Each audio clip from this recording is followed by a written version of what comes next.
Lieutenant general فیض حمید retired کے خلاف field general court martial کی کارروائی شروع کر دی گئی ہے، کیا ڈیٹیلز ہیں؟ جی بالکل، دیکھیے یہ کارروائی آرمی ایکٹ 1952 کے تحت کی جاتی ہے، اور اس سے متعلق جو بھی حاضر سروس یا ریٹائرڈ جو ملٹری مین ہیں اس کے خلاف کوئی بھی کارروائی جو ہے وہ اس کے لیے قانون کے لیے اس کے خلاف کارروائی کے لیے آرمی ایکٹ 1952 استعمال ہوتا ہے۔ تو یہ کارروائی بھی اسی ایکٹ کے تحت کی گئی ہے۔ 12 اگست کو ایک اعلامیہ جاری کیا گیا تھا ISPR کی جانب سے، جس میں کہا گیا تھا کہ لیفٹیننٹ جنرل ریٹائرڈ فیض حمید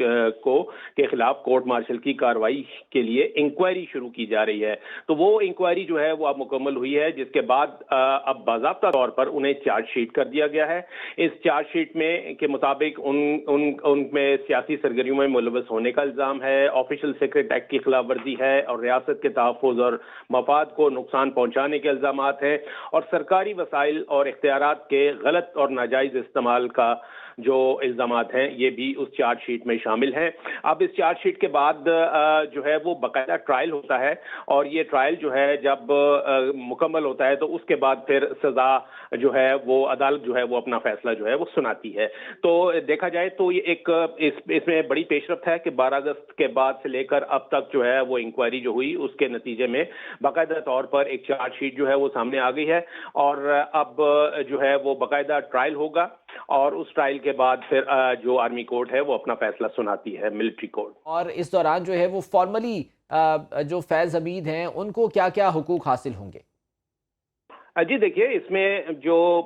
جب یہ باقاعدہ کسی کو چارج شیٹ کیا جاتا ہے تو کسی بھی عدالت میں اس کو جو ملزم ہوتا ہے جس کو کہ چارج شیٹ کیا گیا ہے اس کو اپنے دفاع کا پورا حق جو ہے وہ دیا جاتا ہے۔ وہ اپنے وکیل کے ساتھ، اپنے ڈیفنس کونسل کے ساتھ عدالت میں اپنا دفاع کرتا ہے، اور جو الزامات چارج شیٹ میں عائد کیے گئے ہوتے ہیں ان کے خلاف اپنی بے گناہی جو ہے وہ ثابت کرتا ہے۔ تو یہی چیزیں اس سارے پروسیس میں اپنے یہ جتنے ان کے حق میں گواہ ہیں وہ پیش کیے جاتے ہیں، اور جو پروسیکیوشن یعنی جو استغاثہ ہے وہ اپنے گواہ جو ہے اور ثبوت تمام شواہد کے ساتھ وہ عدالت کے سامنے رکھتا ہے، اور پھر اس میں کراس ایگزامینیشن ہوتا ہے۔ اس کے بعد پھر عدالت جو ہے وہ اس کارروائی کو نمٹاتی ہے اور کوئی فیصلہ کرتی ہے۔ میں بتاتا چلوں کہ اس کے لیے کوئی وہ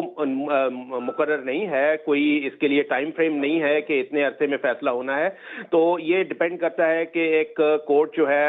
فیلڈ جنرل کورٹ مارشل جو ہے وہ کتنے ٹائم کے لیے کب اس کو کس طریقے سے لے کے چلتے ہیں ٹرائل کو، کیا روزانہ کی بنیاد پہ سماعت ہوتی ہے یا یہ سماعت لنگر آن ہوتی ہے یا اس پہ التوا آ جاتا ہے۔ تو یہ کورٹ کے اوپر ڈیپینڈ کرتا ہے کہ وہ کتنے